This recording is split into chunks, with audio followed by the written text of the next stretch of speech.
ముఖ్యంగా Visakha steel plant అధ్యక్ష, Visakha steel plant అధ్యక్ష, మీ 26 అక్టోబర్లో విశాఖ ఉక్కు ఆంధ్రుల హక్కు అనే నినాదంతో రాష్ట్ర వ్యాప్తంగా ఉద్యమం మొదలైంది.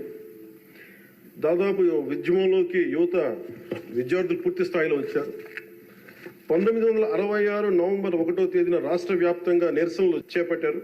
లాఠీ చార్జీలు, కాల్పుల్లో 32 మంది చనిపోయారు అధ్యక్ష. ఉదాహరణ కొన్ని పేర్లు చూస్తున్న అధ్యక్ష: టి సన్యాసిరావు, అంజూరి అప్పారావు, తంగిళ్ళ సత్యం, పోలినేని ఏసయ్య, మస్తాన్, హబీబుల్లా రెహమాన్, బాలమురళీకృష్ణ, సాంబశివరావు, పరాంకుశ్ దాస్. తెలంగాణ జగిత్యాల నుంచి సాయిరెడ్డి, కాకినాడ నుంచి బాబురావు గారు కానీ, ఇలా పీలేరు, ఆదిలాబాద్, వరంగల్, పలాస, ఉమ్మడి రాష్ట్రం నుంచి ఇంతమంది చనిపోయారు అధ్యక్ష. వీళ్ళు ఆ రోజున 21 జనవరి 27న విశాఖ ఉక్కు పరిశ్రమలో పెట్టుబడుల ఉపసంహరణ డిస్ఇన్వెస్ట్మెంట్ కేంద్రం ప్రకటన చేశారు అధ్యక్ష. ఒకటే చెప్పాం అధ్యక్ష, ఈ రోజున ఇంతమంది చనిపోయారు, దాదాపు 32 మంది.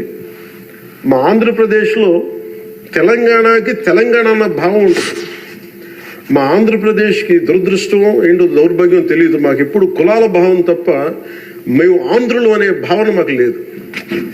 ఒకే ఒక్క చోట ఆంధ్రులు అనే భావం ఎక్కడ వస్తుందంటే విశాఖ స్టీల్ ప్లాంట్ ఒక్క దగ్గరే ఆంధ్రులు అనే హక్కు భావన వస్తుంది. అంటే మేము అది నేను చాలాసార్లు అనుకుంటూ ఉంటాను అధ్యక్ష, ఎందుకు విశాఖ ఉక్కు అనుకనే ప్రతి ఒక్కరికి ఒక ఏకత ఉంటుంది. దాంట్లో ఐడెంటిటీ ఎందుకు ఉంటుందని ఆలోచిస్తే అధ్యక్ష, 32 మంది యువకుల బలిదానం, దాని శక్తి దానికి ఉంటుంది అధ్యక్ష. అది కదిపేస్తుంది.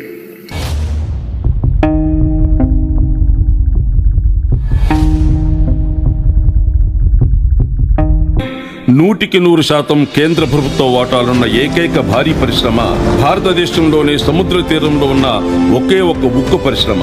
అంతర్జాతీయంగా నాణ్యమైన ఉక్కు ఉత్పత్తిలో కొన్ని వందల అవార్డులు పొందిన ప్రభుత్వ రంగ సంస్థ.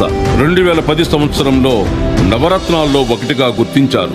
విశాఖపట్నం స్టీల్ ప్లాంట్ కి దేశంలోని ఏ ఉక్కు పరిశ్రమకు లేని అనేక ప్రత్యేకతలు ఉన్నాయి. అమ్మేది ఎవడు, కొనేది ఎవడు అనే నినాదం కార్మికుల కోపాగ్ని నుండి ఎగసిన నిప్పురవ్వ కారు చిచ్చులా మారి రాష్ట్రమంతా వ్యాపించింది. ప్రైవేటీకరణను వ్యతిరేకిస్తూ అవకాశవాద రాజకీయాలను ఎండకడుతూ ఉద్యమ స్ఫూర్తితో ముందుకు సాగుతుంది. విశాఖ ఉక్కు ఆంధ్రుల హక్కు అనే నినాదం మరోసారి ప్రతి ఆంధ్రుడి గుండెల్ని తాకింది. విశాఖ ఉక్కు చరిత్రంతా పోరాటాల చరిత్ర. పోరాడి సాధించిన ఉక్కు పరిశ్రమను రక్షించుకోవాలనే సంకల్పం ప్రతి వాడిలో రగిలింది.